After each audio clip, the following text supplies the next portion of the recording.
Let's see. Yeah, everything looks good. All right. Hi, everybody. Welcome back to. Didn't mean to do that. Welcome back to my Twitch channel, I guess.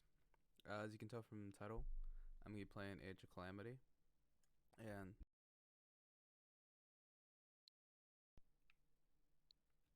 yeah, show me. All right, set turn my headset volume. Okay, and as you can also see from the title, I'm gonna be discussing some recent media releases, so specifically from Marvel, from DC, and also Godzilla vs King Kong. Since that movie is coming out very soon, I'm gonna discuss a little bit of what I think is gonna happen, just because I'm a fan of the MonsterVerse movies, so I'm excited to see. I'm honestly excited to see the next movie, and also I do enjoy the older Japanese movies and the original Godzilla vs King Kong. I also really enjoy. So yeah, let me just check something real quick. Okay. And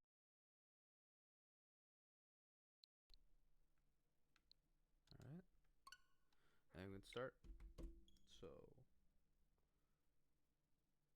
I guess let's start the game first. I don't really know how I'm gonna transition into talking. I just want to make sure I get the points I want to talk about. I actually wrote it down just to be safe. Should I move my save data from the demo? How about let's do no. No. Yes.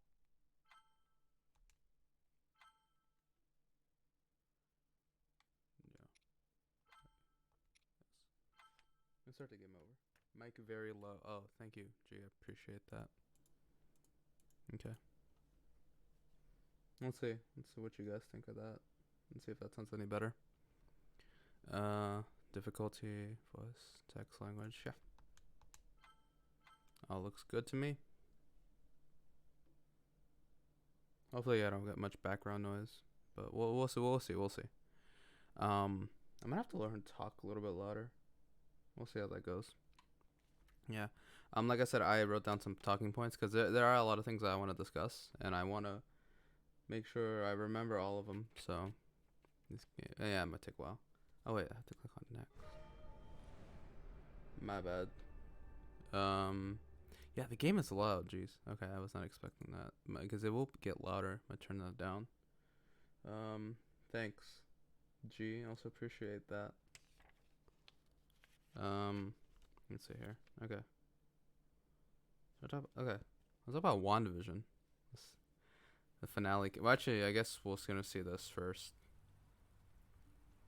which makes sense, I guess.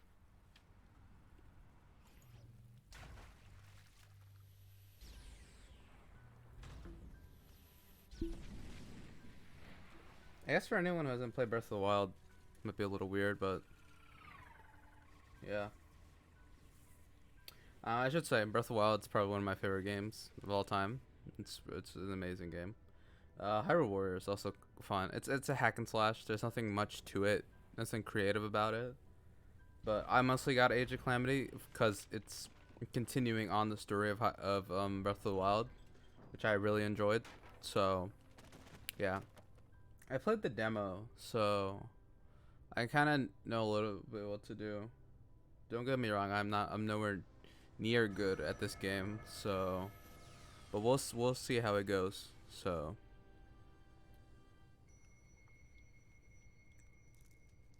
Yeah, see a little guardian. Would they all be guardians? Little guy, would he count as a guardian? Or the guardians only the big guys? I don't know. I would say the little guardian. Yeah. I don't know if I should be talking during this, but I don't know. If you guys want to watch, just watch and just don't listen to me.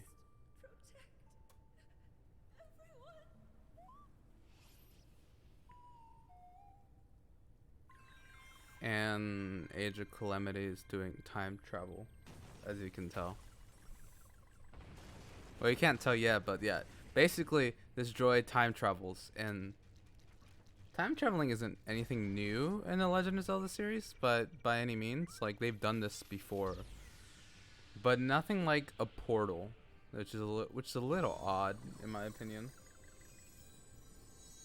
Whoa, really? Word? This isn't even technically a Zelda game. It just has the title. Zelda games are nothing like this. So, I guess except for the story, but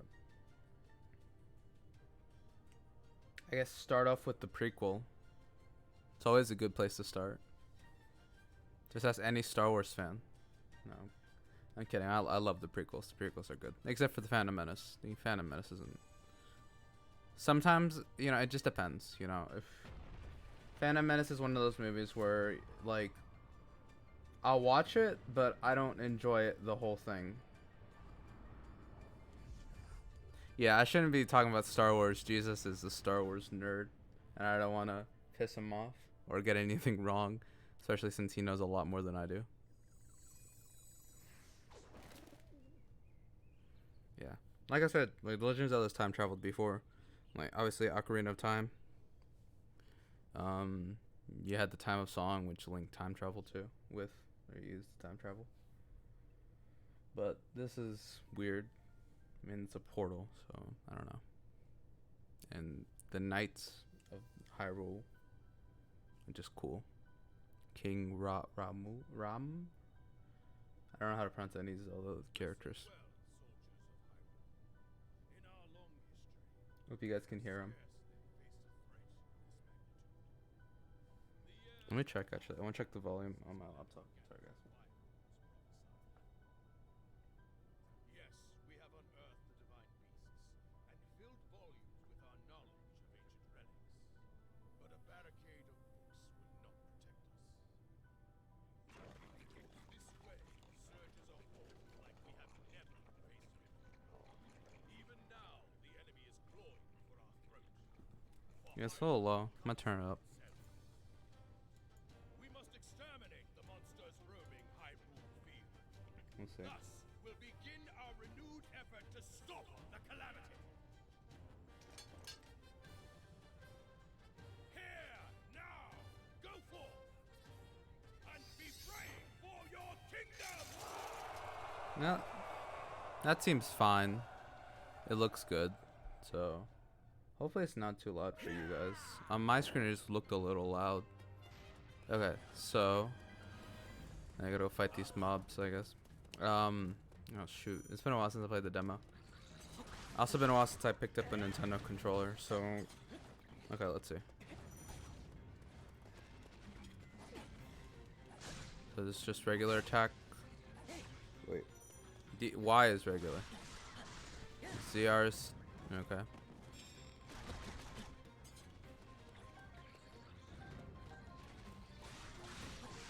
Okay, so let me get to my talking points, I guess. Like I said, I want to talk about WandaVision first and foremost. Yeah,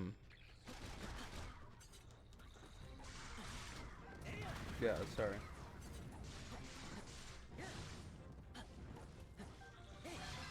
Thanks, G. I guess I don't really know how I'm supposed to respond to that. Yeah. Okay. Yeah. Like I said, we'll talk about WandaVision first off. Let's see. What did I have not discussed? I guess let's talk about the finale. I guess obviously spoilers, huge spoilers if you have not seen WandaVision. But if you have, then of course, you might have your own opinion on the series finale. So I guess let's start off with the fact that, as you could tell, the finale of WandaVision had a lot more action. I shouldn't have used that. Had a lot more action to it, which I personally really enjoyed. I have to go over there. Which I personally really enjoyed because, you know, Marvel does action well. You know, they're not like the best at it. I mean, obviously there's certain productions that do it better, but for the most part, Marvel action scenes are really well done. And the Vision fight scene specifically, I really enjoyed because of, you know, it kind of reminded me of the Superman and General Zod fight from Man of Steel, which I really like. And this is the thing about like fight scenes with two really powerful characters that can fly and do a bunch of things in the air. They're very reminiscent of certain fights in anime, especially from like Dragon Ball Z. You know, there's those fight scenes are very elaborate, right? There's a lot of flying, a lot of powerful punches, and you can see that in, first of all, Man of Steel, and again in WandaVision, between the Vision and the in the sword version of the Vision. Oh, wait. Yeah, you know, there's this amazing like camera angles between the Vision and between sword Vision. You know, between like you go from them being like low on the ground, like to just shooting up in the air, which always look visually amazing to me. I just always enjoyed those fight scenes. So yeah. Yeah, like I said, I always enjoyed those fight scenes because, in my opinion, they look really cool. So, let me go open this real quick. Oh, okay. To me, they always looked really cool. So, I guess let's go over here. Maybe we can take out some of these guys.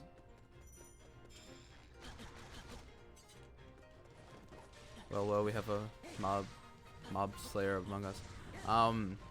Yeah, like I was saying. The fight scene between White Vision, now I want to call him Sword Vision because White Vision just is weird to me, but yeah. So Vision and Sword Vision, you know, it's very action, you know, and obviously it's reminiscent to a lot of like powerful hero fights. And this is the thing about Marvel, a lot of the characters are very equally matched. There's no like huge powerful characters that you see often, unlike DC, who is exclusively powerful heroes. Like everyone in the DC is the buffest person ever. So that's something you just don't see that often with Marvel, except weirdly enough Doctor Strange, because he is kind of like by definition more powerful than everybody, because he doesn't deal with like the normal stuff in the normal world. He deals with like stuff from the outer worlds and from other dimensions. So I guess Doctor Strange is the only time you really see those kind of fights.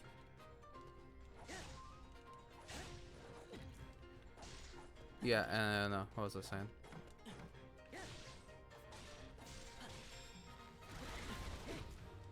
Shoot, this guy's... There we go. Come on. Wait for him though. There we go. Boom. Alright, let's see. Open these chests. Yeah. And that's something I really enjoyed in WandaVision. Specifically, I really liked the Vision and Sword Vision's fight. Specifically, that was probably one of my favorite parts of the episode. And Agatha and Wanda's fight were also very similar to those of kind of the fights you saw in Doctor Strange. Two very powerful magic users. You know, obviously very cool, and like it's very interesting to watch. It's very captivating, and it's all around. I find it very enjoyable, those fight scenes. So shoot, it's over here. Yeah, I find those fight scenes very enjoyable to watch, and a lot of the dialogue that we saw in this is kind of like you don't know what you're about. You know, that's a lot of what we saw in Agatha and Wanda's fight. And I guess in the end, let me see, because I don't want to talk about the main point yet, but what else can I talk about beforehand? Okay, we're getting a cutscene.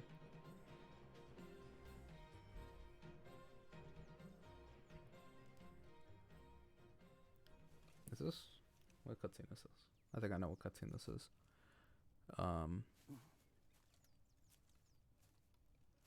Oh, never mind. I thought they were gonna do something else.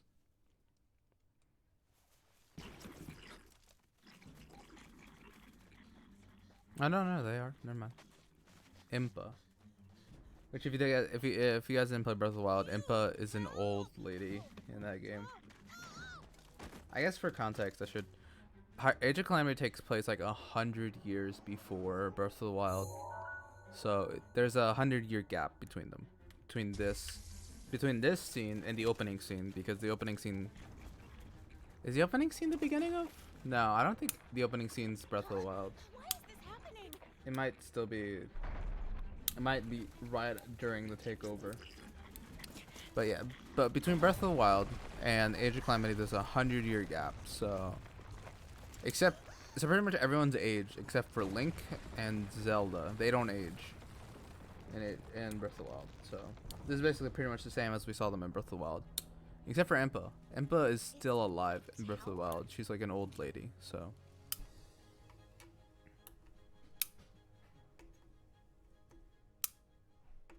I'll be honest though. Nintendo should have known people were gonna be weird about a young Impa. I have this friend who would send me like Twitter threads of people talking about how attracted they are to young Impa, which is weird, you know. But then what can you expect from people? A lot of people like to sexualize things.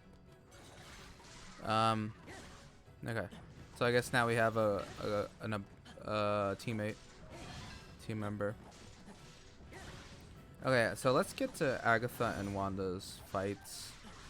Should we get to that, or okay? Let's talk about Pietro or Quicksilver, or now we know is fake Quicksilver. So the basic premise is that, you know, it's revealed that like Agatha is behind everything. Is behind everything bad that happened to Wanda in the show, and it's revealed that Pietro was being controlled by Agatha. I keep saying Agatha. That's my bad, guys. Yeah, it's controlled by Agatha, Pietro. So we learned that, right? And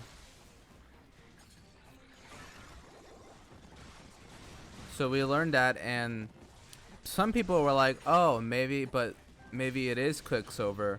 Maybe Wanda brought him back to life and she's just manipulating that." No, it's revealed that the guy is just some actor that Agatha kind of manipulated into playing Pietro. So it's basically they confirmed, yeah, Pietro's still dead. You know, he's not alive. He's not coming back. And a lot of people were upset. Oh shoot! I pressed A. I'm used to like the other controllers, and that's usually what you do to do actions like open and yeah. So, yeah, they said that like Pietro isn't real. It's an actor named Ralph, who, as if some of you remember, Agatha was like, "Oh, my husband Ralph, you know, is back home," but now we know when that was just her kind of saying like, "Oh, that's Pietro is the guy. His name is Ralph," and because she took over Ralph's house, so the house that she lives in is actually Ralph's, aka fake Pietro, aka the actor who was playing fake Pietro. So yeah, so it's confirmed to us because Monica was like trapped by him. Pietro's not coming back. He's gone. It's a little sad. I guess he's gone for good. And the big point, I guess, of what a lot of people were upset about is, you know, basically, this is not the X-Men coming back. This is not them introducing the X-Men with like multiverse shenanigans, which I'm not surprised about because I kind of saw this coming. Wait, oh, RY.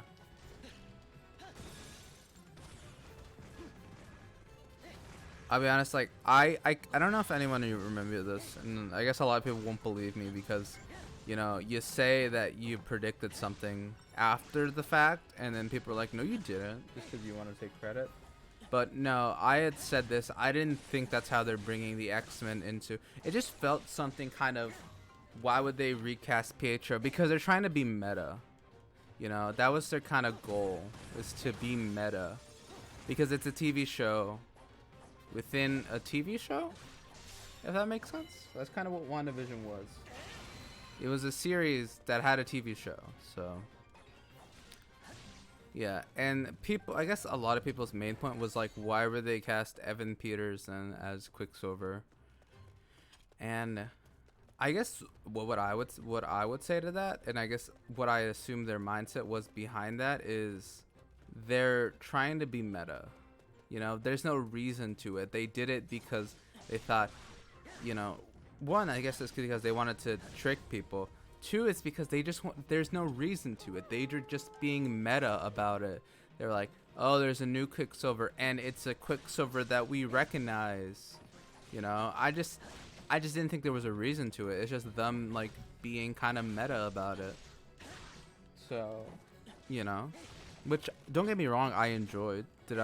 Was I upset? Yeah, I was a little upset, but at the same time, I kind of didn't want them to introduce the X-Men like this, because I feel like the X-Men deserve their own, you know, their own stories, not just, oh, they exist now, you know. They deserve their own story, because X-Men have really great stories, you know.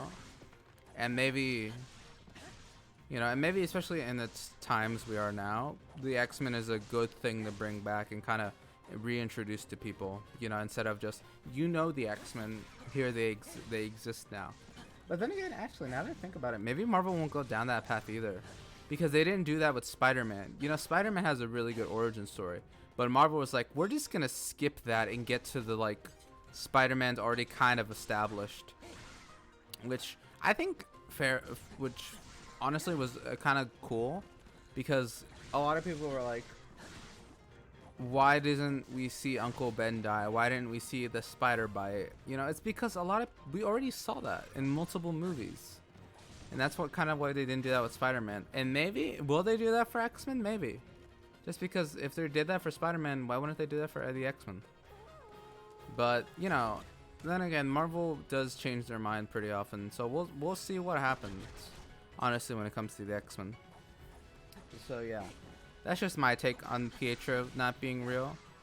I guess let's get to Monica Rambeau. Monica Rambeau now has powers, so which is cool, which is honestly cool. I personally don't know a lot about the Monica Rambeau character from the comics. I know she exists, but that's pretty much my extent to it.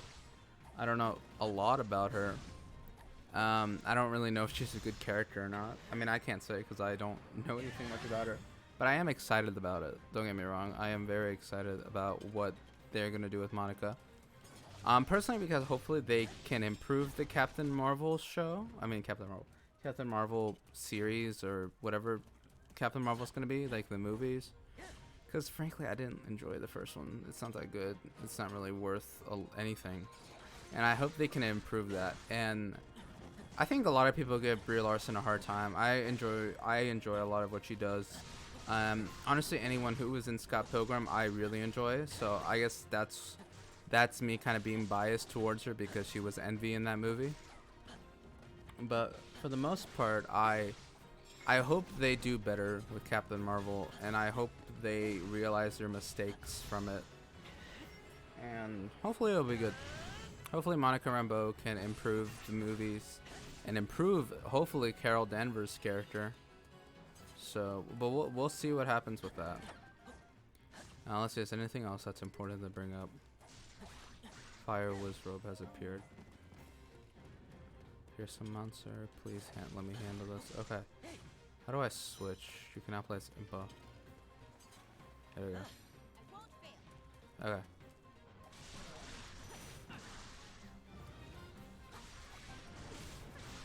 Okay, so let's see. Talk about Monica, talk about Pietro. Jimmy Woo and actually, okay. So before we move on, we got a little bit of a setup for what, Monica or the Captain Marvel show or movie? I mean, I keep saying show for a Captain Marvel movie, for the Captain Marvel movie. With so at the end of the series, I guess it's one of the end credit scenes in WandaVision. There's two, as people who watch it would know.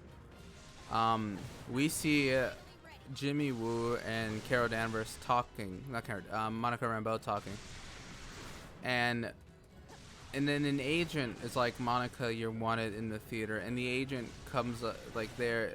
Monica and the agent are in the movie theater. They're talking. And then she, like, changes. She's a Skrull. She's revealed to be a Skrull, right? And you know, obviously that's a huge deal. But then again, we also know about the fact that, like, Sword and Shield themselves had Skrulls in it, as we've learned from the end of Far From Home, as we saw like Nick Fury and Maria Hill were both Skrulls. You know, were posing as Skrulls, or no, were Skrulls posing as them. And but Nick Fury was like in on it, like he was aware of what was happening. So that was cool, you know. So we're seeing more, and the scroll was like pointing up. And whenever they were talking, she like pointed up to like you're needed, and up there or something like that. So obviously you're setting up the sword like division that's in space. It's like a huge facility, right? So they're setting that up, obviously. I think I'm gonna keep playing this info for now. So they're setting that huge thing up. And let's see what else. Yeah. And I guess it's cool to see the fact that there are a lot of scrolls. Well, not a lot, but there's... Well, I mean, we don't know a lot. Honestly, we don't know anything except for the fact that there are some scrolls posing as humans on Earth. And from the looks of it, it looks like Nick Fury is the one having them do this. You know, and obviously they have currently, like, Marvel announced that they're doing Secret Invasion, which is a storyline about Skrulls who like kidnapped heroes and people from the Marvel universe, and they kind of replaced them. And then this whole invasion, because it's revealed that like no one knew about this, and now they're finding out about it, and they're like, who can be a Skrull? We don't know. And but what was weird about that is the Skrulls were like bad guys, but yet it seems like in the show or in the MCU, Skrulls are like with us. They're kind of chill with us, so you know, who knows what's gonna happen then. You know, maybe they're gonna turn bad, maybe it's something else. You know, I'm not entirely sure, but it's gonna be interesting to see. And I guess, you know, that little Skrull Easter egg, not Easter egg, just Skrull scene at the end of WandaVision is leading up to a lot of things, really, because it looks like they're gonna do a lot of things with the Skrulls, which is cool. Honestly, they're going more into like alien stuff, which is really interesting. Okay, so let's see. Talk about that. Let's talk about Agatha and Wanda. So their fight scene obviously is a lot to do with magic, and a lot of Wanda learning in that fight. Because I guess Wanda's never been up against another magic user. She's never fought another one. So for Wanda, this was her first time. She's kind of learning the ropes of fighting someone else who uses similar powers as you. You know, it's obviously very cool to see, you know, Wanda learning in this fight that there are people out there who are very equal to her, who are equal or more powerful than her, and she's learning that she has to learn to fight well and properly with these abilities that she has. You know, and that's cool. It's honestly really cool to see. Kind of, and you can tell through this fight, Wanda kind of grows and learns from it. I don't want to give any specific details, but obviously watch the show. It's very much worth watching. It is very experimental, I say, for Marvel projects. So if you're used to something from Marvel and that's what you're expecting, don't expect that, because it's very different. You know, it's not really something that they do. So if you do plan on watching it, expect something else, because it's not what you would expect. Yeah, but at the end, Wanda manages to trick Agatha, and she banishes Agatha in a way, right? It's kind of clever, but you should watch it. But at the end, sadly, I mean, we saw this, but we also see it again, that the false reality Wanda has created, their Vision and her kids are both connected to that. So one cannot exist, or not one cannot.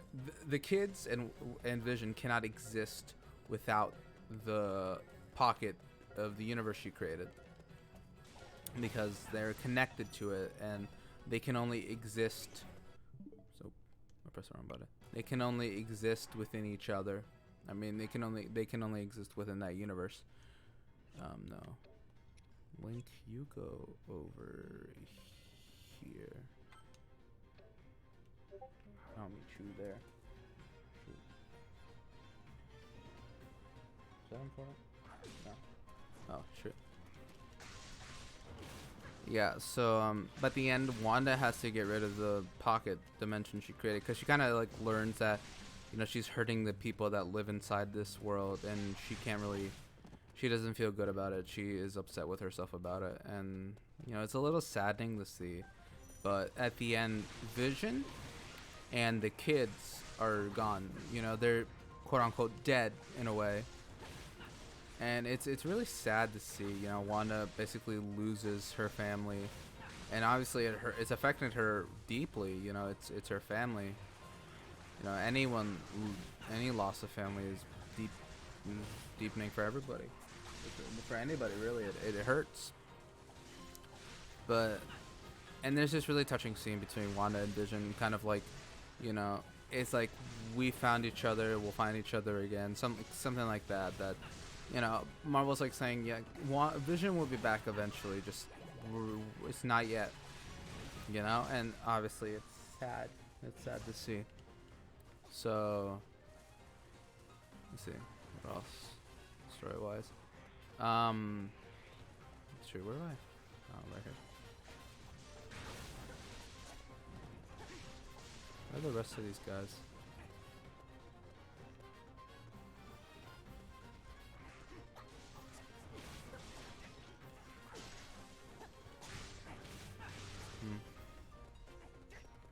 There's this big guy. Trying to see, is it this guy?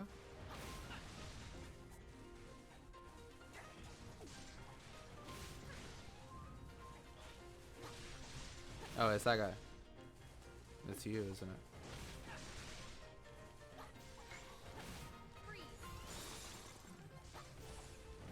There we go. Yeah, so let's see, what else can I talk about the show? Yeah, at the end, Wanda is like, oh, actually, I'm forgetting this huge part. Wanda is revealed to be like this ancient being of power that's called the Scarlet Witch, which is her name in the comics. But she's revealed to be like this all-powerful being, right, of magic power. And she kind of transforms into that at the end. And she's like, I am the Scarlet Witch. This is who I am. This is my role. This is who I'm meant to be. And she kind of gets this new outfit that's very similar to what she wears in the comic, except a little more modernized, I guess you could say. It just has like a lot more ruins to it and like symbols on it, which is cool. Yeah, so she's like the Scarlet Witch now, which is pretty cool. Honestly, it's very cool to see. But now Wanda's like, I have to go away. I cannot be here, or at least I'm not ready to be with people, which is obviously upsetting. So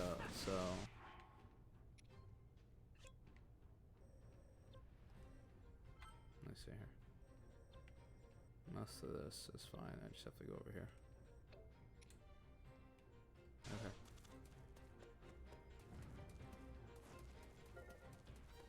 Should have to go through these guys. Yeah, so, but before, you know, okay, so they arrest Hayworth for the main villain, kind of, in the show. He's like tampering with stuff. Basically, he just did a bunch of illegal stuff, a lot of stuff behind the books. So at the end, he's arrested, and it looks like everything's fine, you know, for the most part, except for like Wanda, who's kind of going through stuff now. But oh shoot, there's still a lot of these guys. I'll just not deal with these guys for now. Let's go over here. So yeah, so at the end, I'm gonna talk about the final credit scene, which involves Wanda and, well, not Wanda, but it's just Wanda. So it's revealed Wanda's like in the cabins on a lake, and she's just kind of chilling there. That she's just hanging out, you know. She's kind of like, I don't know, like anybody. She's just secluded, right? She's decided to seclude herself from people, and you know, she wants to make sure she can't hurt people or harm people in any way. So that's where we see her. But we also revealed that she's kind of studying this book that Hagatha was like left behind, where she is mentioned. and I guess she's learning how to use her powers better and how to properly use them. Yeah, which is cool. But she's kind of doing what Doctor Strange did, which is like kind of like take her metaphysical version of herself and use that to study. You know, her normal body, her human body's just walking around chilling, while herself, like her astro form, I think it's called astro form, is like reading and learning how to use these powers, and she's studying. But then at the end, we hear the voices of her kids, right? Like, Mom, help us, help us, help us. So I guess it's revealed that her kids are alive somewhere, in a sense. You could say they're kind of alive. So and Wanda's like, she opens her eyes, and then it cuts to black, and then that's the end of the show. And obviously, it's been revealed already that, oh shoot, why'd I switch? It's been revealed that WandaVision's gonna have connections straight to Multiverse of Madness.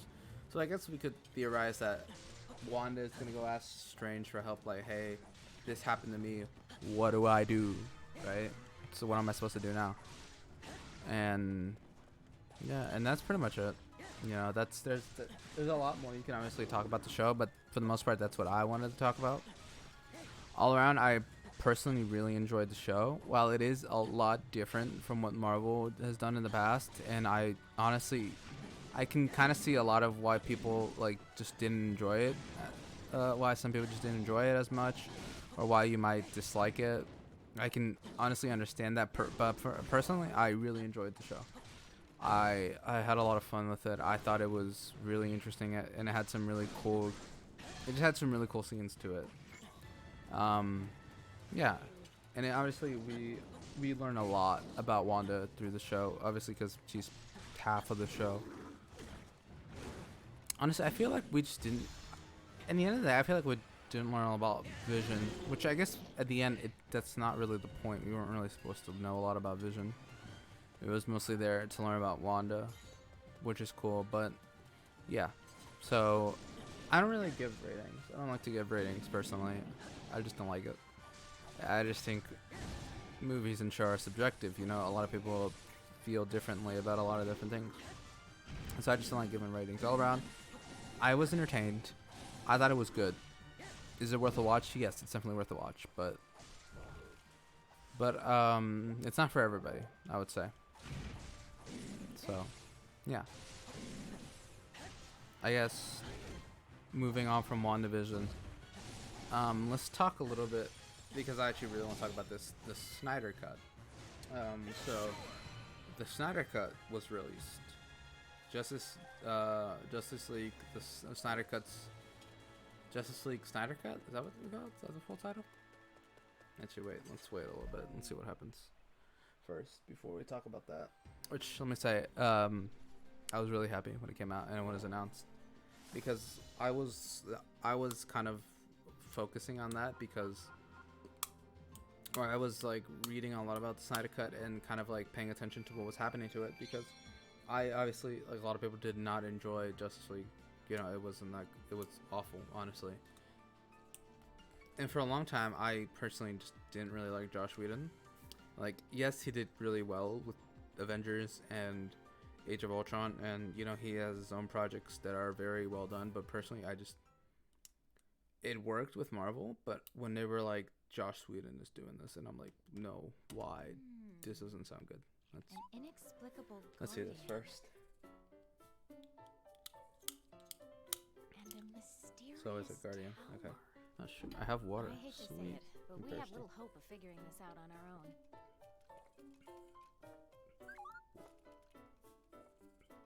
Hey, what are you? No, stop right there!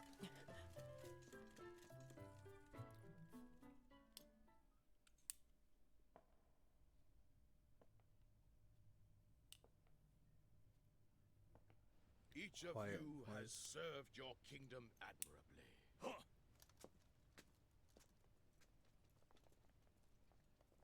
Whoa, oh wait, never mind. It's Zelda Scholar Princess. You made it! I'm glad you're safe, Impa. Yes, Your Highness. Link And bowing. I've received the Sheikah slate from Pora. Oh! Oh! What is that? That little cut thing, like those little cuts. Your Highness. It's cool because it's kind of like the style of like other anime, the kind of anime. And Zelda does like those weird cuts where like The a Sheikah character is slate looking at something conveyed the and little suddenly it details of cuts purpose. and an action has happened. This anomalous visitor It's had always, traveled I don't know, from the it's a future weird of style to ruin, me, in my opinion. I think it's a a weird time style, but it's in cool. the midst of the calamity, to save Princess Zelda. So there's a little story of what's happening in case any of you just didn't Impa understand. proposed recruiting Pura and Robbie, renowned researchers of ancient technology, to study the Guardian and investigate the mysterious tower that had appeared on Hyrule Field. If you guys want to read that, go ahead. I already King Rome of Hyrule I gave pretty much his already read it assent. because I did the little demo, which goes a little further than this. So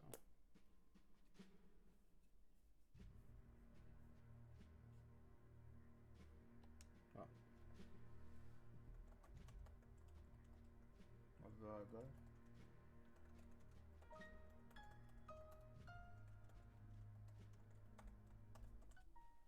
Okay. That tower, man. I really like the design of this. In order for Link, the Hylian Knight, you must guard the mysterious tower that's appeared. I'm told it may be important. As for this hopping guardian, it's truly deserving of our trust. You must discern this beyond any doubt with the aid of the researchers. May the goddess Hylia watch over you as always, Roma. That's the king. I don't know how to pronounce that middle name, but that's the king. Okay. We got Link unlocked because we played, and Impa. And yeah, that's it.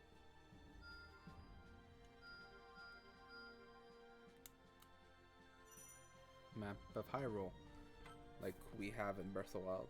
Wait, save data for Legends of Breath of the Wild was found on your system.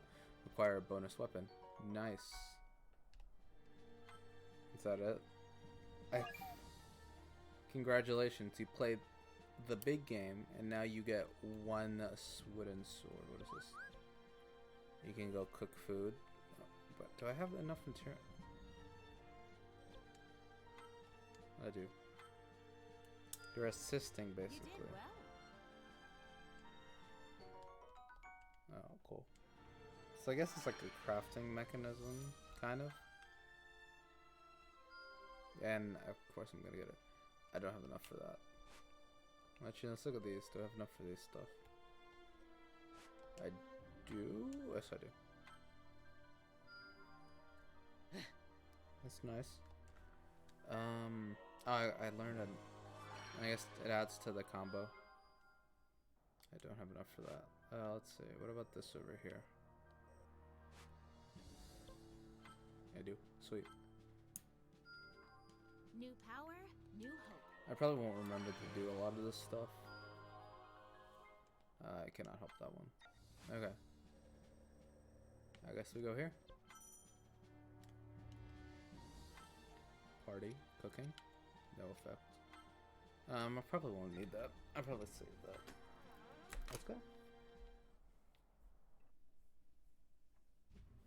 Zelda, curious about the diminutive guardian, decided to accompany Impa on her journey to Pura's research facility in Hateno.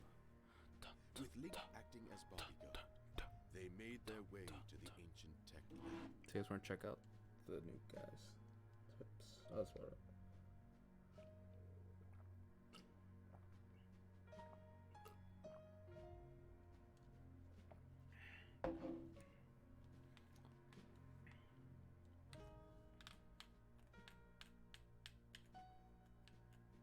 Can I go back? Yeah, you can go back. Yeah, cool. Alright. Another cutscene. I don't know if this was the best game to discuss stuff with. Oh well. We're playing this game and I want to talk. So we'll see how it goes.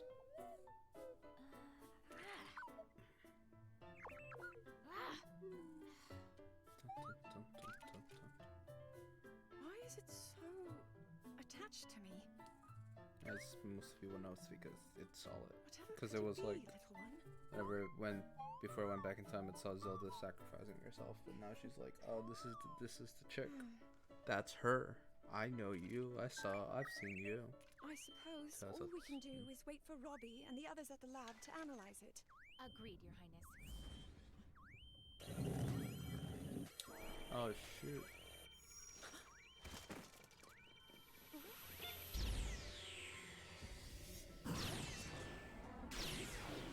Dang. Link got that shield. A guardian? But why? I don't think we can fight him. I think we're just running. I guess we are fighting. And monsters too. Now, of all times. It'd be like that though. So I guess we gonna fight. So I guess Snyder Cut. Let me jump right in. Snyder Cut, 4 hours long, and it's divided into parts, which is cool. I guess you can like pause and like watch later. But I watched it. I didn't watch it. I technically watched it the day it came out, but I started the movie at like 8 and didn't finish until like 1 a.m. because I was doing a little bit of stuff in between. What did it say?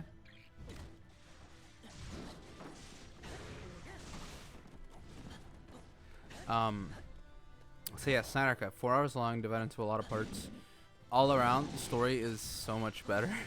It's a lot more concise, and there's points that work better in my opinion.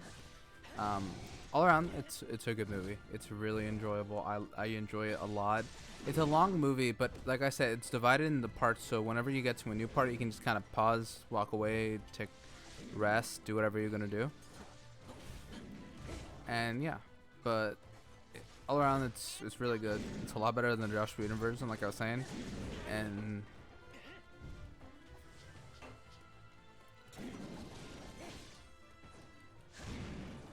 yeah, Snyder Cut. Let me talk about some basic points. So one big thing is that we see a lot more of Cyborg. You know, we obviously see a lot more of his history, and kind of like before he became Cyborg, the half human, half robot guy.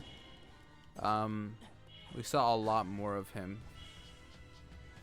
God, I can't. I'm gonna die. But I can't heal. I don't know how to heal. Maybe I'm supposed to attack first. Can I heal? No. You know what? Screw it. We're switching to Impa.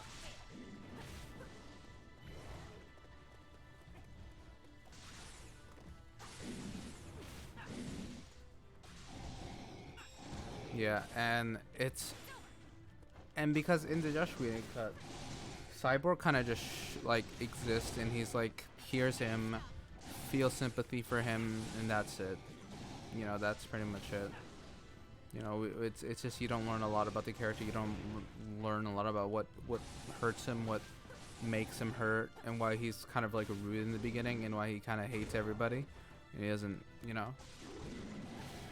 But for the most part, you know, we learn a lot more about him, and it makes his character a lot better. You know, and obviously a lot more background to a character makes a character better, which is kind of like 101. And Josh Whedon just didn't give us that. Josh Whedon sucks, man. I hate Josh Whedon. But that's not the point I'm trying to make. Support Zelda.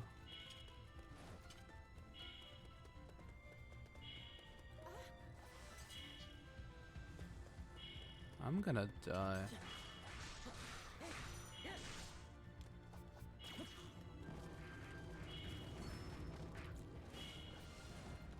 Can I heal? There we go.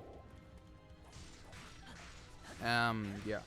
But Snyder Cut, and we also saw a really cool scene with the Flash, which is kind of like him like bending time, right? Controlling time. and running through it, which is an amazing scene. It's so good. It's basically like, oh, we lost Darkseid here, but then Vision was like, oh, I mean not Vision. Oh, Flash was like, oh, nah, I'm gonna run back in time and prevent this, which is awesome, which is amazing. It was really cool to see. I was really happy about it. So it's so cool. It was really cool, really cool. Yeah. What else? There's a lot of different stuff in the movie that works really well. Yeah. It's also a lot of cool fight scenes, really. I will say one thing I found kind of odd. Like Ben Affleck Batman doesn't. I feel like he just doesn't speak that much in the movie. You know, I personally felt like he was kind of quiet during a lot of it. There's a lot of grunting, obviously, but considering he's like the main, I feel like he didn't talk that much. I feel like everybody else was kind of focused. But then again, all around the movie itself was, you know, it's just a lot. Since there were so many characters and so many different points that they had to focus on. So I guess, yeah, I guess not everyone's gonna get like huge increments of time within the movie, but all around it was really good. I really enjoyed it. I can't really stop talking about how much I enjoyed it.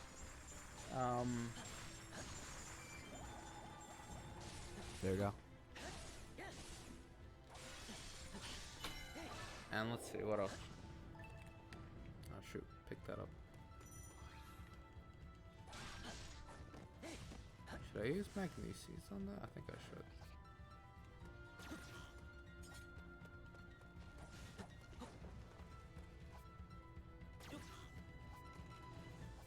There we go. Come on, open.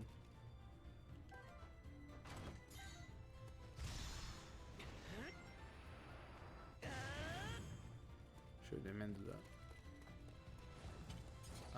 Should support Zelda. I'm actually gonna go to Zelda real quick, see where she is. Going the wrong way. Which way they go? I guess they move forward. Yeah, I don't really know much to say about Sonic Cut except for the fact it was really enjoyable. It is a lot better. Oh, another cool thing. Martian Manhunter appears in the movie, which is awesome. Martian Manhunter is a really cool character from a lot of different things. Obviously the comics.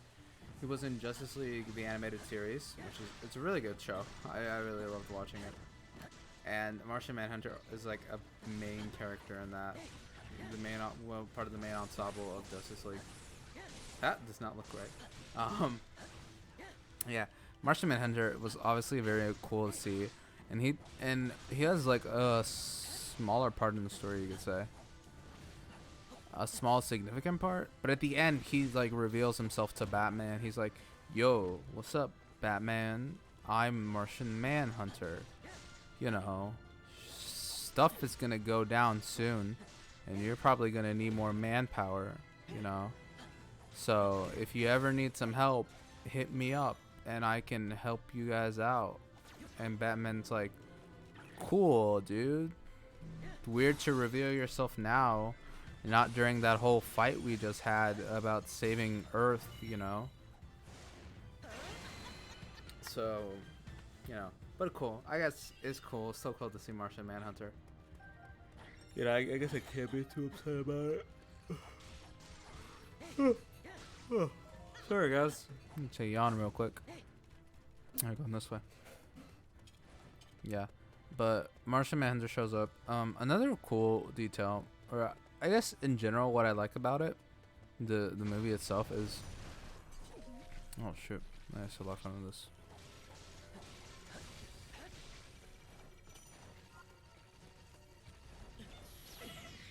Shoot.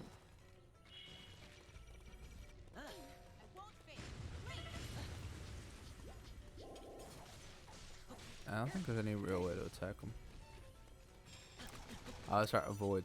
Okay, I guess we're running. Stop. There we go. Stop blocking.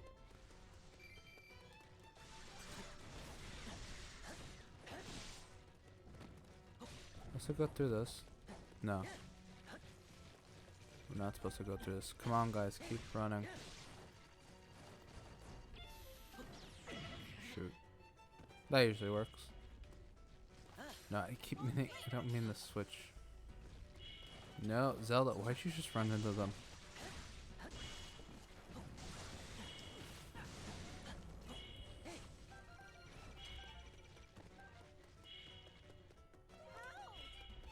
What can be done? These things are relentless. Come on. Come on, Zelda. Come on. This is fun. Yeah, Snyder Cut. I keep forgetting. It's good. That's all. I guess a lot I can say is it's good. It's well made. Zack Snyder. I really enjoy him. You know, I like Watchmen. You know, I personally like the Watchmen movie. It's different from the comics in a bad way, I guess you could say. But it's worth watching too. But sorry guys, I'm just tired. A little tired. New objective. No. I'm gonna die. Yeah. Retry battle. I hope it doesn't. Oh, good. I should probably run. It will be done. Which way I'm supposed to go? Yeah, there we go. This is a new objective. Sure, I'm going the wrong way. Sure, we'll go this way. Yeah, is there anything else oh yeah, the nightmare scene. The nightmare scene is really cool. The nightmare scene, I guess, obviously is like a nightmare that Batman has. And he's like, I have this vision of this horrible thing happening. And then everyone's like, whatever, dude. It's a little weird, but alright. Where I'm supposed to go? It says objective here, but I don't see it. Down there. What? Oh wait, I think I'm supposed to give me a sec, guys. I must have go over here. Yeah, that's what I thought. No, cause what?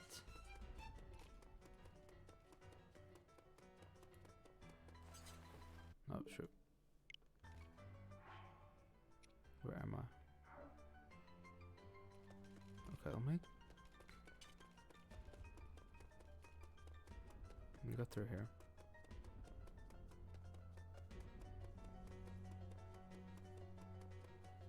Yeah, so the nightmare scene involves Batman, Deathstroke, Mira, Cyborg, The Flash, and then what was really cool is Joker, Jared Leto Joker to be exact, since there's multiple Jokers now. I liked Joker a lot more in this. Maybe it was the hype of Snyder Cut, but just because like a lot of what he was talking about, you know, he specifically talked about Robin being dead, and his like, I killed Robin, which we know, because we kind of like it was hinted at that in Batman versus Superman, and then it was straight up just told to us in Suicide Squad. So it's, you know, I guess it was really cool to see that mentioned. But yeah, and Snyder Nightmare theme, it looks like Superman went like evil and rogue, and something happened to Lois, obviously, as we saw that like, or we didn't see it, it was mentioned in like, because there was this whole huge conversation between Joker and Batman. They were obviously very pissed at each other, or I guess not really pissed at each other, but you know, Joker, he likes to mess with Batman. And you know, it's mentioned that like something happened to Lois that made Superman turn evil and make him like a bad guy, and it's very Injustice themed, you know, which is cool. And also what I loved, Joe Manganiello was Deathstroke. I love Joe Manganiello. He's amazing. So that was cool. That was cool to see. Also Lex Luthor escape from prison. That's not part of the nightmare scene. That's part of the actual story. So, but that was still pretty cool to see. Yeah, what else? Oh shoot, I don't have any. So yeah, what else? Yeah, I guess that's really all I have to talk about. It's really cool. Oh, a big part of the movie, I guess you could say, is it's presented in a 4:3 aspect ratio. And the reason why they did that, I guess a lot of people don't know, is because IMAX cameras, that's how they work. That's how they're filmed. That's how IMAX cameras are made. That's how they're used. That's how they're like. That's how they present. And on TV, it looks a little odd, but in a theater, it's really cool. So it's because it gives like a taller viewing angle, which I guess is what Zack Snyder wanted. So I'm glad they kept that. I actually really am. I'm glad they didn't change it. There you go.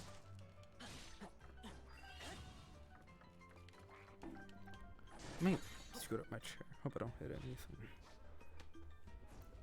Lock this in. Oh. There you go. That's more comfortable. Yeah. What's next on my notepad? I think I'm done with Snyder Cut. We're talking about it. All around, it's really good. It's a long watch. Don't get me wrong. It's really long to watch it. But if you can watch it, it's very good.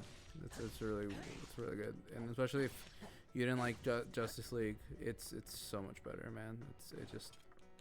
Can I wall jump? No, I guess I can't. It's so much better. It really is. It's a completely different movie, really.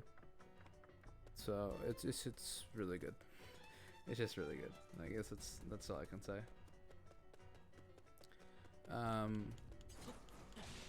Godzilla vs King Kong. That's what I wanted to talk about next. I'll talk a little bit about that.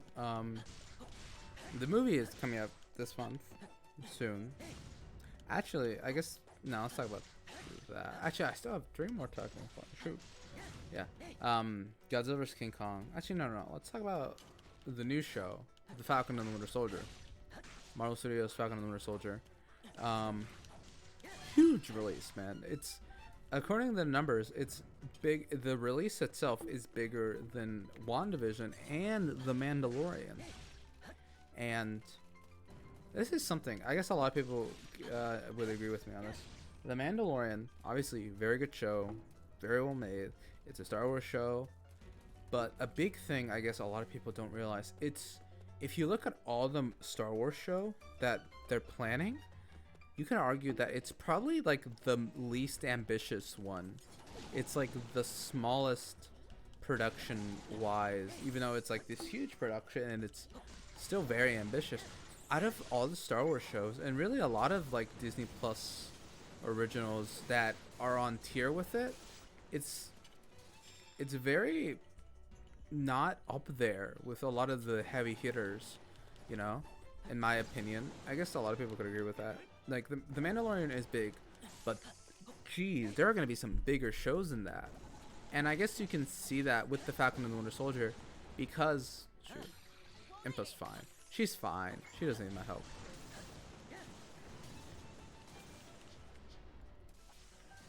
Shoot, can I freeze you? Is that? Yeah, there we go. You know, and the Falcon and Winter Soldier is an example of the fact that it's a huge heavy hitter.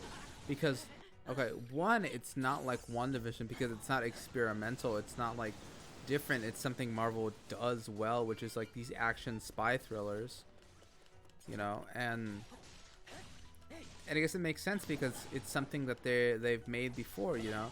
And I would say it's very similar to the Falcon and it's very similar to the Winter Soldier, Captain America: The Winter Soldier, in style and story, really, and characters also. And so I would say it's a huge release, which makes sense. I can understand why the numbers are bigger than WandaVision. And shoot, I'm gonna fail that. I'm gonna switch to Impa.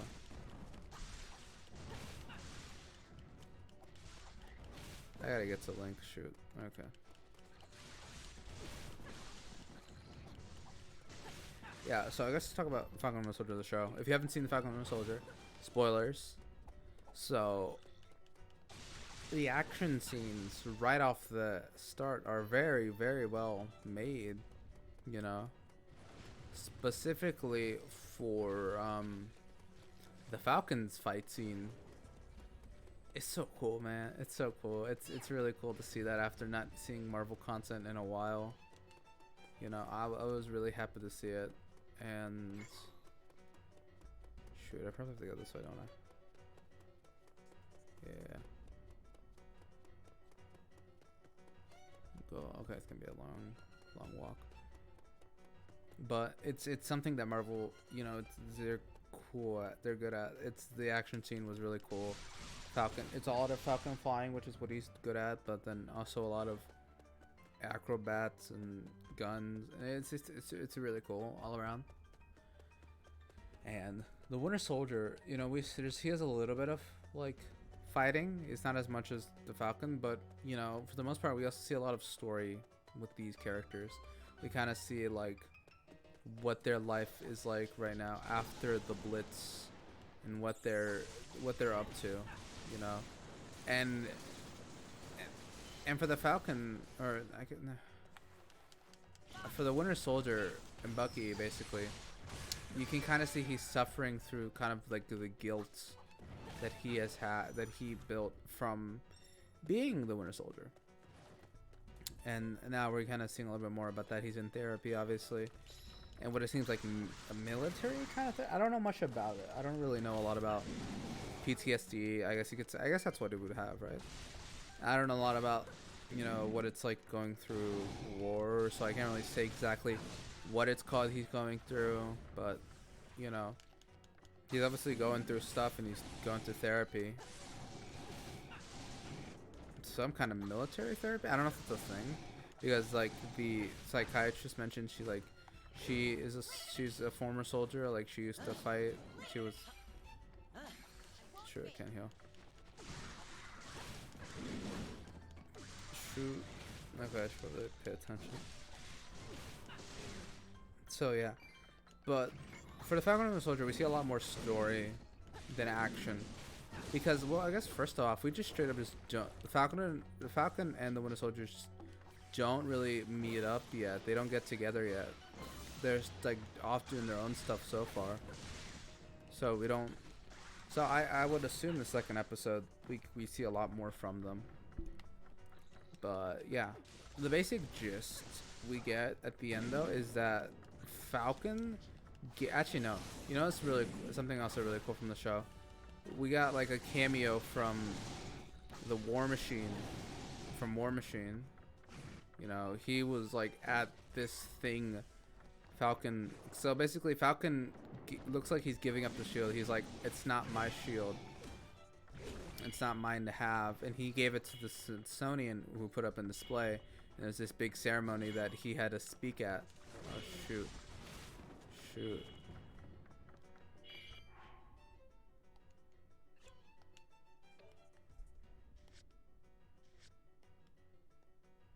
Wait. Spoils.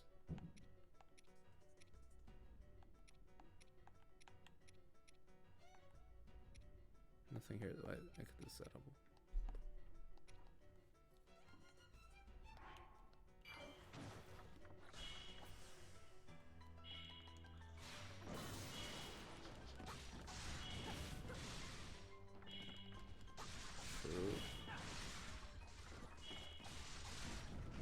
Possible to heal? No, it's not.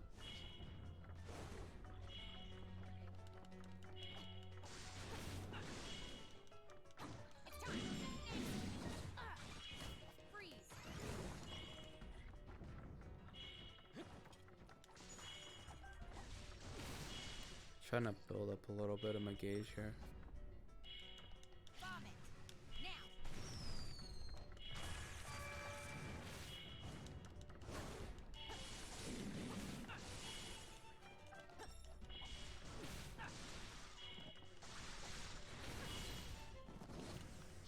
Okay, I guess we're doing this. Hopefully this takes him out. Yes, it did. Thank you. Please, food. Is there food? I still cannot heal. Shoot. Oh, keep pressing that instead of plus. Okay, so I'm low on health. Okay. Can I?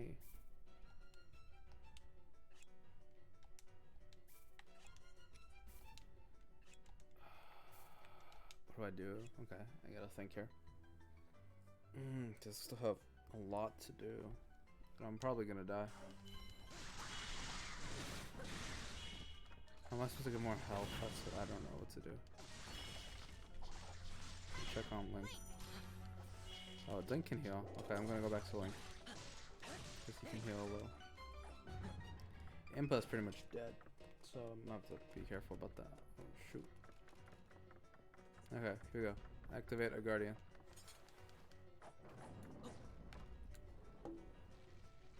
Yeah. Falcon and Winter Soldier, all around, it's a really good show. I'm really enjoying it.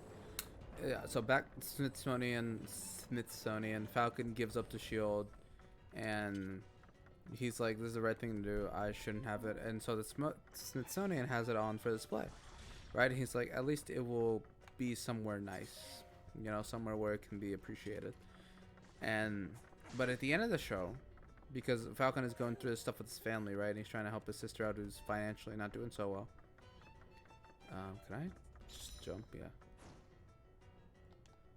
Shoot.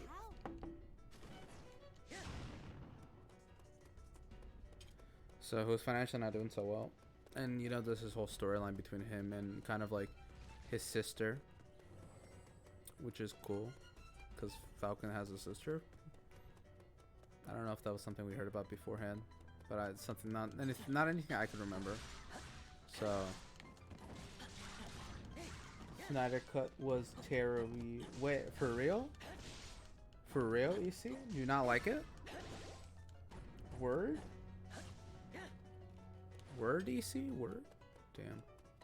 EC made me sad. JK. Okay. EC, dang, you scared me. Yeah, like I said, we're talking a little bit about Falcon and Winter Soldier. So, you missed, like, my discussion on Snyder Cut and WandaVision, just for the record. If you want to watch it later, you can. That's up to you. Oh, shoot. Actually, I'm just gonna do this. Because hopefully it will be nicer to take him. It'll be easier to take him down like that. Come on. Spam. Oh, that was so much more easier than before. I almost died the last time. Shoot, where am I? Here we go. I can't go down this. I have to go all around. No. I have to go this way. Yeah.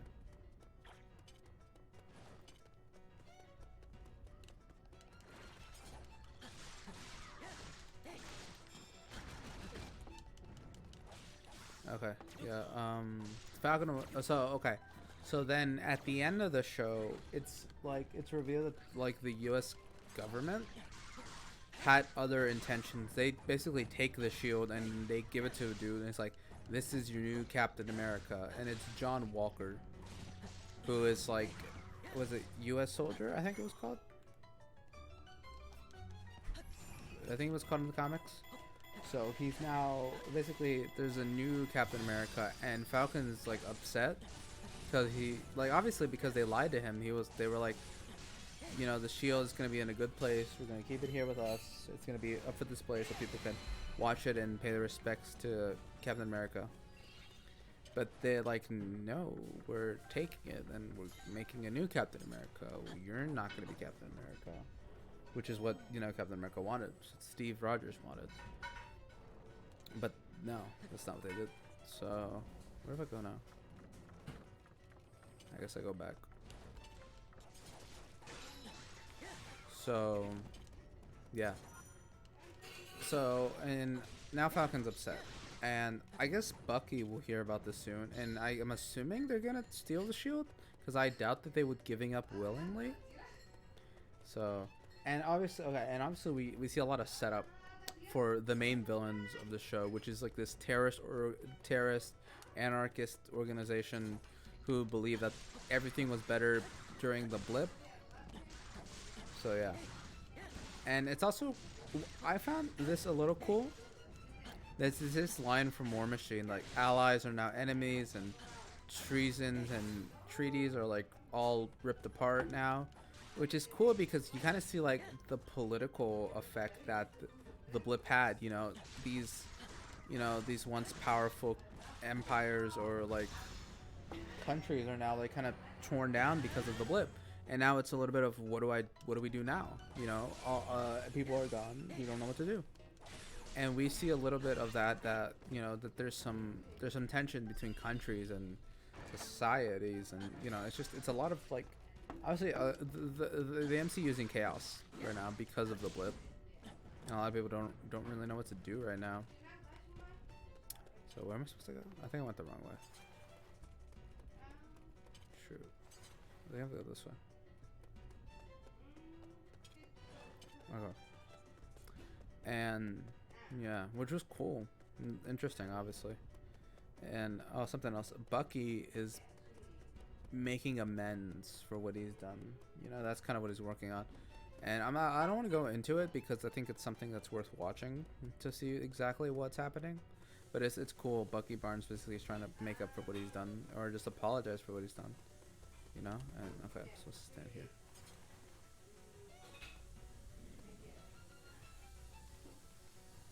Where is he?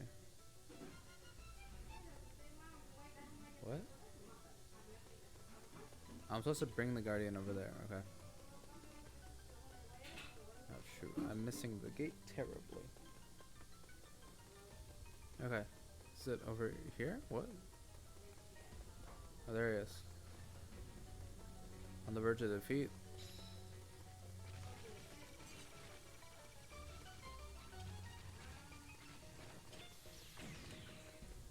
Come on, dude. Is he following me? Yeah, cool.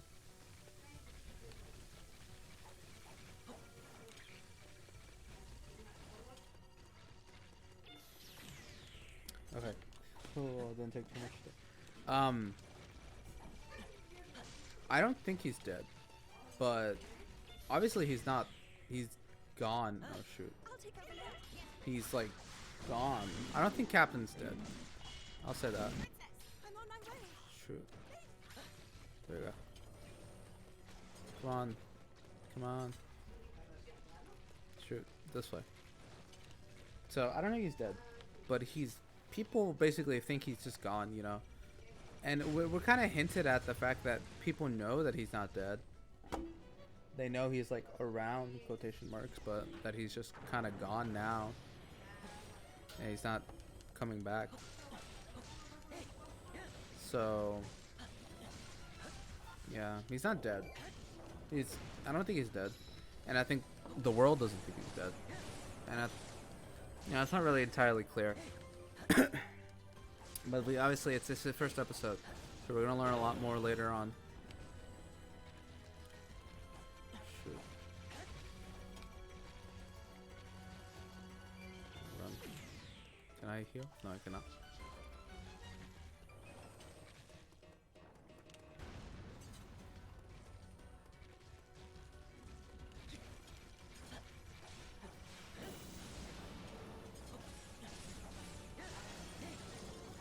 Big point. What else did I want to talk about?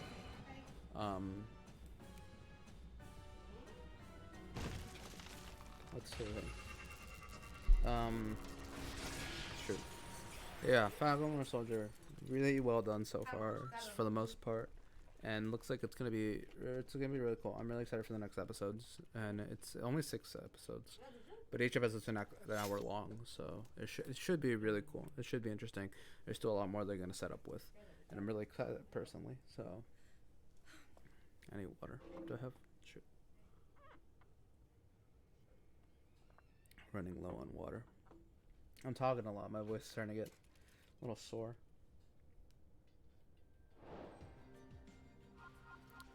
Road to Ancient Lab completed.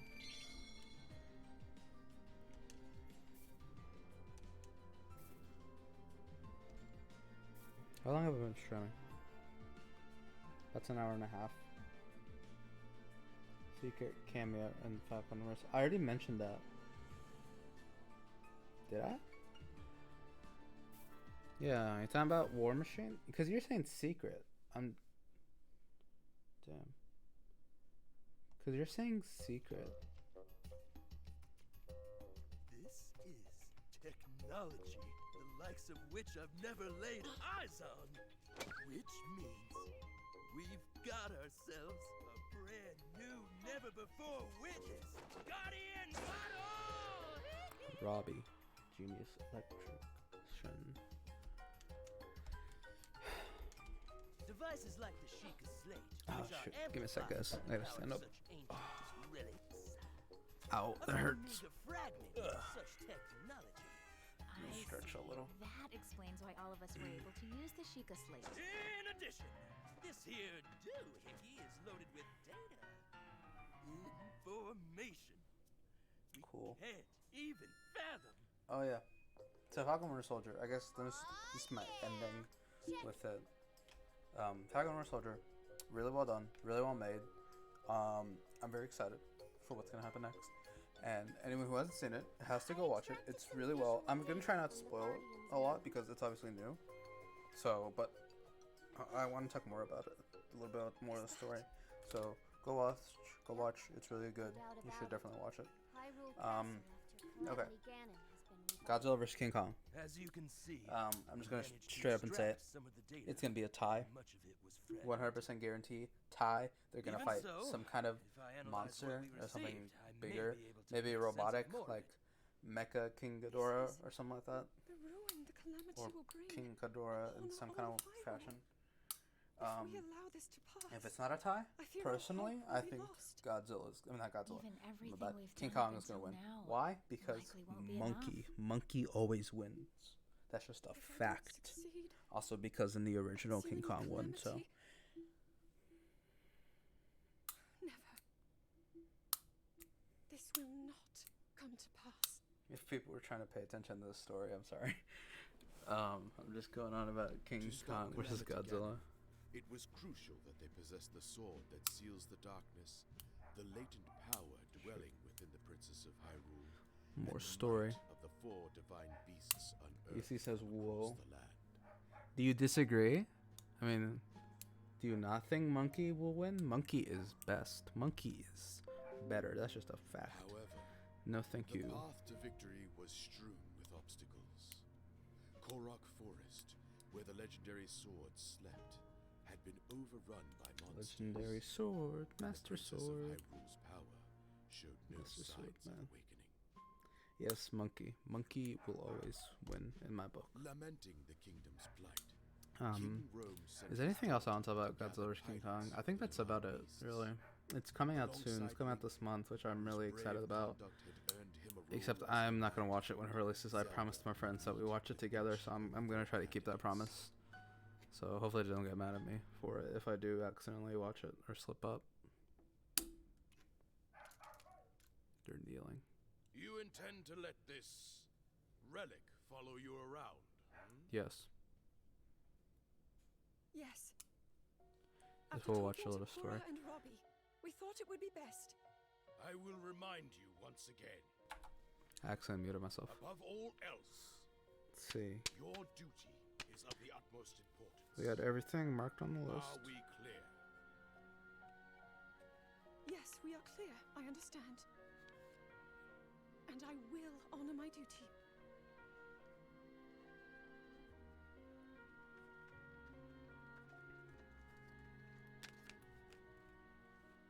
Big GTA stream. Yeah. As soon as EC gets a PC, we're gonna play some GTA 5, which I'm really excited about. I gotta work on my GTA 5 skills, so I'm mostly excited to play with EC. EC's fun to play with, but he hasn't, sadly, can't really play with us that much. What else do I want to bring up?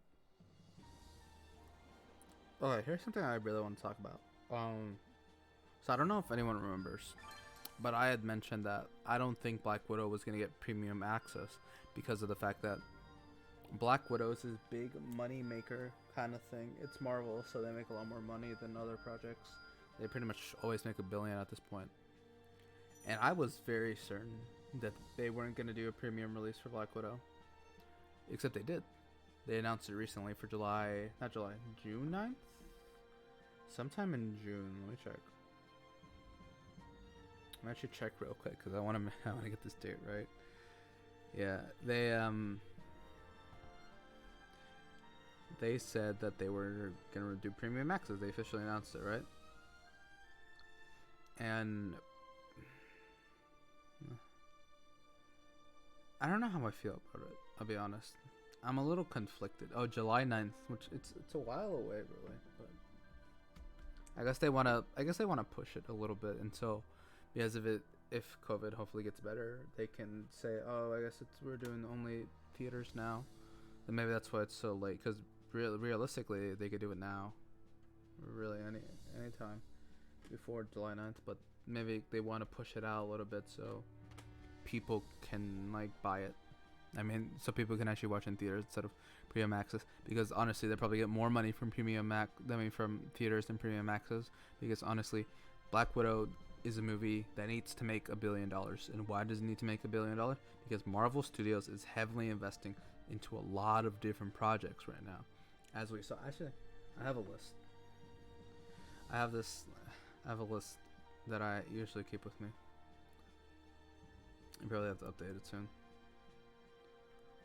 You know, there's, let's see here, how many projects? Let me count here. There you go. 25 confirmed projects right now for Marvel Studios. And to fund all of these, Black Widow and the Falcon and Winter Soldier, you know, and a lot of their equipment, they need to make money. Because if they don't make money, they can't fund these projects, obviously. You know, you have the Falcon and Winter Soldier, Loki, Black Widow, What If, Shang-Chi, and the Legend of 10 Rings. Or Legend of 7 Rings, 10, my bad. Legend of 10 Rings, Eternal, Miss Marvel, Hawkeye, Spider-Man No Way Home, Doctor Strange, Multiverse of Madness, Thor, Love and Thunder, Black Panther. Wait a second.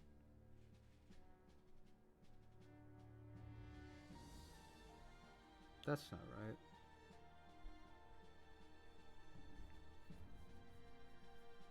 So Spider-Man's supposed to come out before Doctor Strange, but Doctor Strange is supposed to set up Spider-Man a little bit. It's odd. I hope that does. I hope that doesn't mess things up. Yeah, Thor: Love and Thunder, Black Panther 2, Captain Marvel 2, Ant-Man, Quantumanium, She-Hulk, Moon Knight, Secret Invasion, Ironheart, Armor Wars, the Guardians of the Galaxy Christmas Special, Guardians of the Galaxy Volume 3, Blade, The Fantastic Four, I Am Groot, Deadpool 3. There's all these productions, right? And my whole reasoning behind the fact that why I didn't think Black Widow was going to get a premium access release on Disney Plus was because it's not going to make as much money. And maybe I might be wrong. For all I know, Black Widow is going to make a lot of money, a lot more money than I'd expect. But personally, I just don't think it's going to reach that $1 billion goal that it needs to reach. You know, because they need that $1 billion goal because they need to prove they don't need to prove they've proven that they can make money, a lot of money, but they need that money to fund these projects. You know. And I just didn't see Black Widow doing that. And a lot of people can say, well, I mean, Black Widow's going to make money because there's these hardcore Marvel fans that love the series, love the universe, and they love Black Widow's character, and they want to see the movie. That is true. But the fact of the matter is, when it comes to the movie industry, and especially when it comes to movies that Marvel makes, those $1 billion are not from the fans. They are from the common moviegoer who goes to the theater, and they're taking their kids and they're like, oh, what movie should we see? And their kids are like, hey, Black Widow. Or the parents thinking like, oh, there's a new Marvel movie. I guess I'll take my kids to see that. I wasn't planning on it, but now that I'm here, I guess I should watch it. You know, you just don't get that. You don't really get that with the common movie audience and with Disney Plus. You just don't really get that. You know, it's different. You know, it's not the same. You know, I should honestly maybe see it because I know Mulan didn't do that great, and maybe I should compare it to Raya. Like, how much did it do? But I mean, you can honestly say that premium access just doesn't make as much money as a movie theater release. You know, it just doesn't. I think that's just a fact. You know, I could be wrong. Honestly, I could be wrong. For all I know, it's gonna make a lot of money. And it's hopefully going to make $1 billion, because that's honestly what Marvel Studios needs. They need that $1 billion. So, yeah. Am I gonna watch Premium Access Black Widow? Yeah, definitely. I'm definitely gonna watch it because I love Marvel movies and I love the Black Widow character, and I'm definitely gonna watch it. But how many people are like me and are willing to pay that money to watch the Black Widow movie? Well, a lot of people, a common movie audience, is probably, I'm not gonna pay that. I'm not gonna spend my money on that. There's plenty of other movies to watch on Disney Plus. I'm not excited about the MCU. I can honestly wait, and I can also watch it in the theater. You know, that's if you're okay with going out. But yeah, that's personally how I viewed it, and even then, like I said, I'm a little mixed about it. I don't know if I'm happy about it, if I'm upset about it. I just really want Marvel Studios to succeed because I am very excited about all these projects, and I don't want them canceling anything like they did with Inhumans. Inhumans is a different situation, really, though, because they were kind of like focused on other things. So, yeah. Marvel Studios I enjoy them a lot, but there's a lot of stuff going on that is just a little weird. Specifically, there's something interesting in my opinion. I feel like the Marvel Studios, like a bunch of their scheduling, not only because of COVID, but because of the fact James Gunn got fired and then hired again, I think it messed up the timeline or the upcoming releases. Because originally, Guardians of the Galaxy Volume 3 was supposed to come out way earlier than it is. And the reason why it's late, a lot of people know, because James Gunn is very busy. He's doing other stuff. He's doing Suicide Squad, and he's working on other projects. So that's why, like, Guardians of the Galaxy Volume 3 has to wait a little. So, yeah. That's just something I feel like people should talk about. The fact that James Gunn got fired and then rehired messed up a lot of things, because now Guardians of the Galaxy Volume 3 is behind schedule than it was originally intended. It's much further release. Yeah, the show, AC just mentioned, the Inhuman show, very bad, not worth watching. And Marvel basically abandoned it. You know, they were like, no, we don't want to do this. We don't want to deal with this anymore. And I don't know, maybe they still feel like hurt by the Inhumans, because they have so many projects lined up, but nothing about the Inhumans. Nothing. You know, you would think maybe they're gonna retry and they're gonna redo a movie, and it would be cool. And why would it be cool? Because you're introducing the Eternals and the Inhumans. You know, tie in pretty well with that. But no, they're not introducing the Inhumans, not yet. So, yeah, not yet. We'll see what happens with the Inhumans. Personally, I really enjoy the Inhumans. While I don't know as much as I do about Inhumans as I do as like the X-Men or the Eternals, it's still something that would be really cool to see, and I do think it has a lot of important storylines. But time will tell. Time will tell.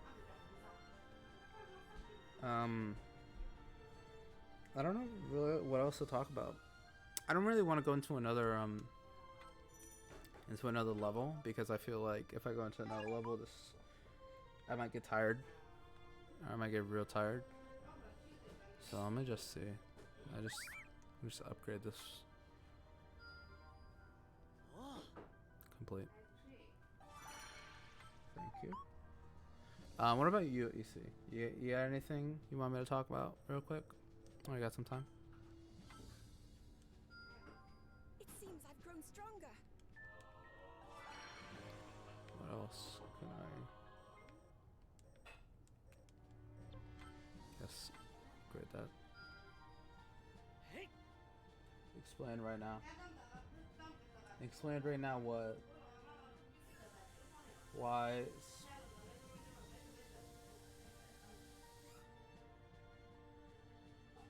Why what? SP versus TW.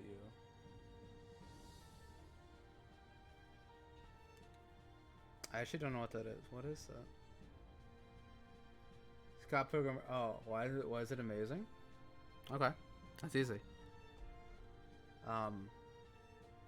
Scott Pilgrim vs. the World. I don't know if my stream audience knows this, but EC knows this. It's one of my favorite movies of all time. I absolutely love the movie. Why do I love the movie?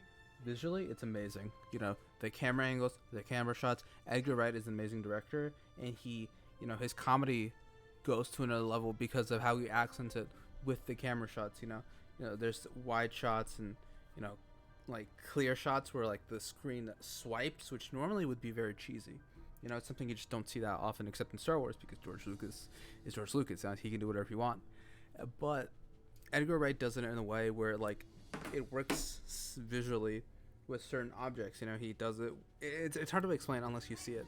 You know, he's like, it's really cool. And the opening itself, the opening is probably one of my favorite openings in cinema, because, you know, you hear the band playing, right? They're playing, and then as, you know, we're seeing them, like, from the perspective of Knives and young Neil, they're sitting on a couch, and then suddenly the room is expanding, as if, like, we're watching this, like, we're in the movie theater and we're seeing this. It's really cool. You know, there's so many little details to that, like Scott Pilgrim's, like wires just, like snapping, snapping on the floor. It's really cool. It's just really cool. There's so many details to the movie, and the story itself, of Scott Pilgrim it's good, but it's nothing special. What makes Scott Pilgrim vs. the World really well is all the little details that is put into it. And if you don't really know the details to it, it's hard to appreciate it, really. And something really cool is the title card, when it's like the actors' names, right, for Scott Pilgrim. That idea, the idea to do that, was given to them by Quentin Tarantino. Like, Quentin Tarantino's like, do this, because if you do this, it's gonna hype you up. It's gonna hype up the movie, you know. And because Quentin was like was someone who like was given access to watch the movie, you know. And it's just something cool, because obviously Quentin makes amazing movies, and the thing he put a little bit of he gave this little bit of detail into the movie is really cool. Scott Pilgrim vs. the World cast is amazing. You have so many amazing people. You have Michael Cera, which I love Michael Cera, and if you don't love Michael Cera, there's something wrong with you. He's amazing. Aubrey Plaza, everybody loves Aubrey Plaza. She's so funny. She does everything very, very well. And her character is very much her. You know, she always does that with all her characters. She's basically her. You have Anna Kendrick. You know, I would say it's very similar to what she does. A lot of what she does.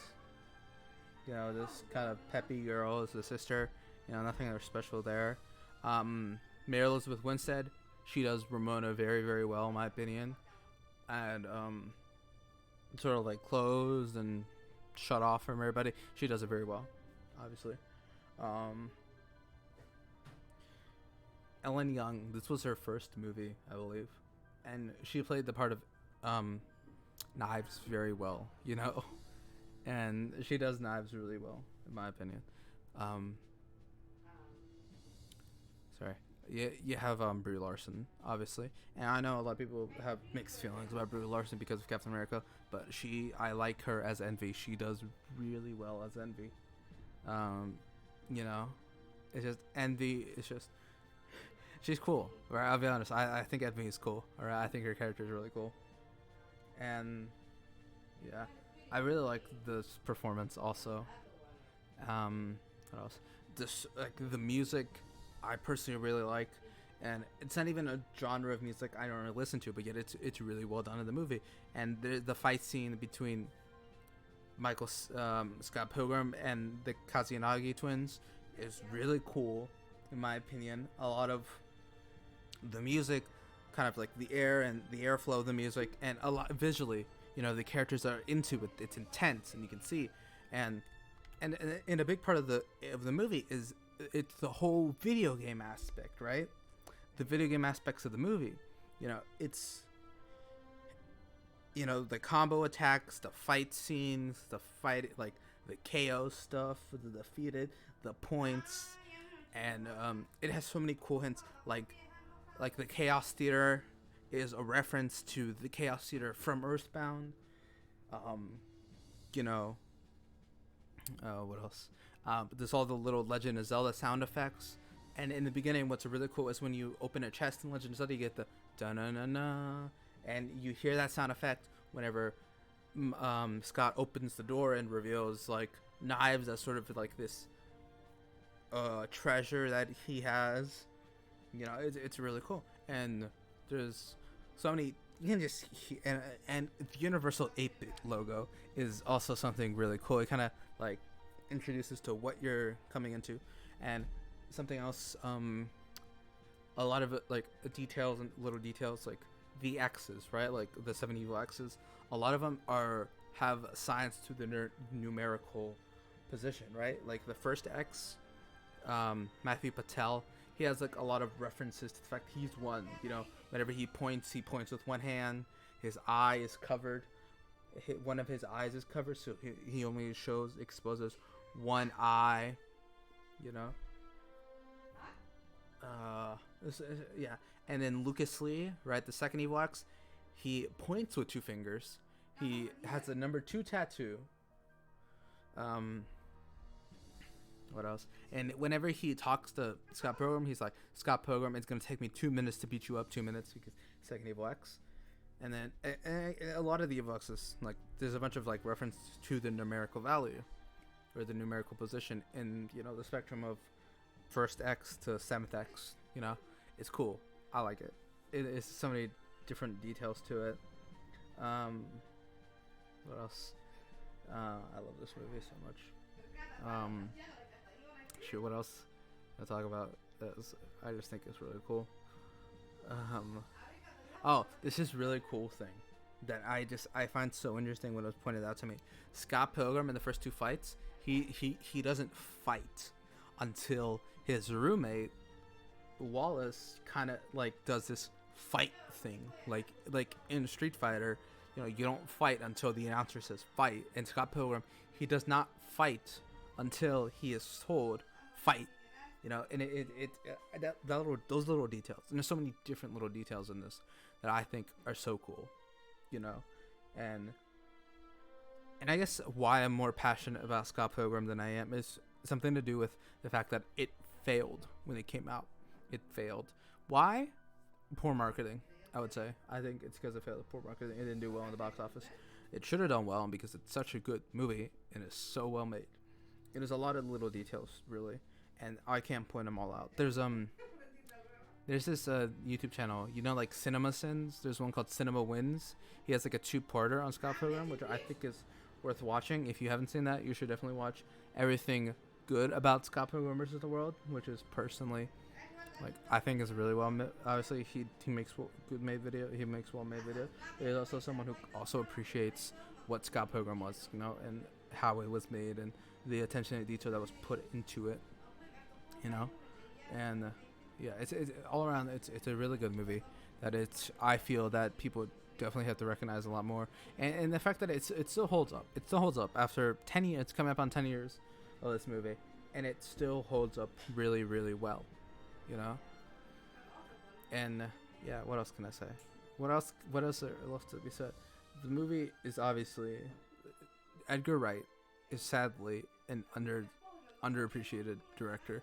He does comedy very well, you know. Shunned of the Dead, Scott Pilgrim vs. the World, and the only movie that he has made that is successful was Baby Driver, which is, anyone who's seen Baby Driver, it's a really good movie.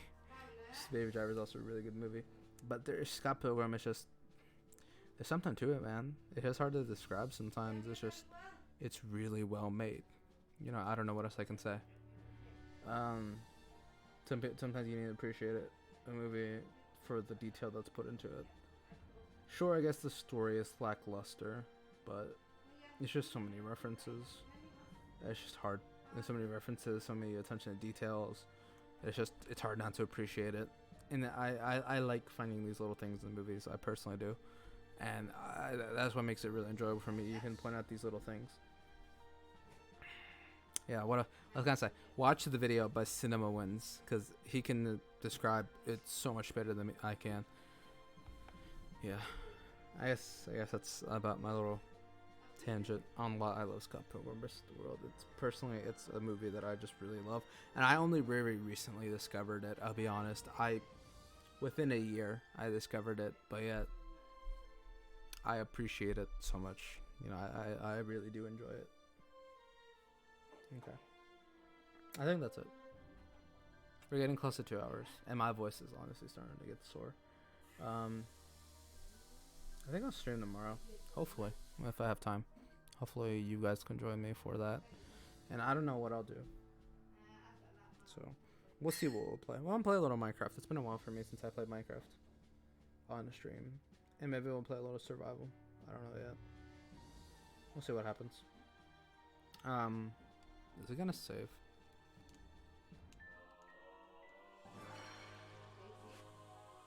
Menu, system. Yeah, save.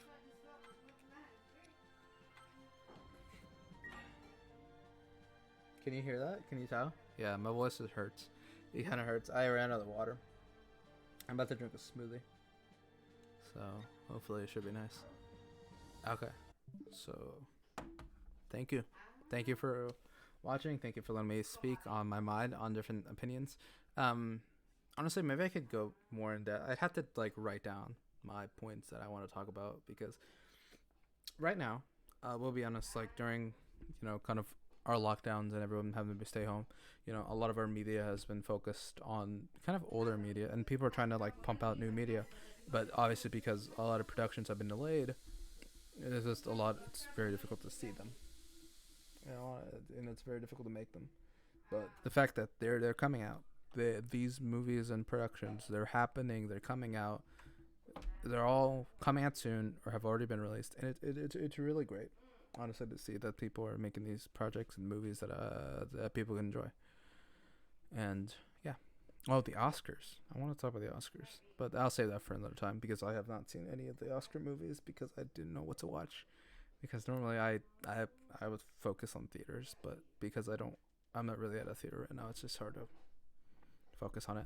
But anyway, thank you for watching. I appreciate everybody who came and watched, and of course I'll hopefully be streaming tomorrow, and you can check it out. That'd be cool. And watching the VOD, thank you for watching the whole way through. Thanks everybody, and have a good night or day.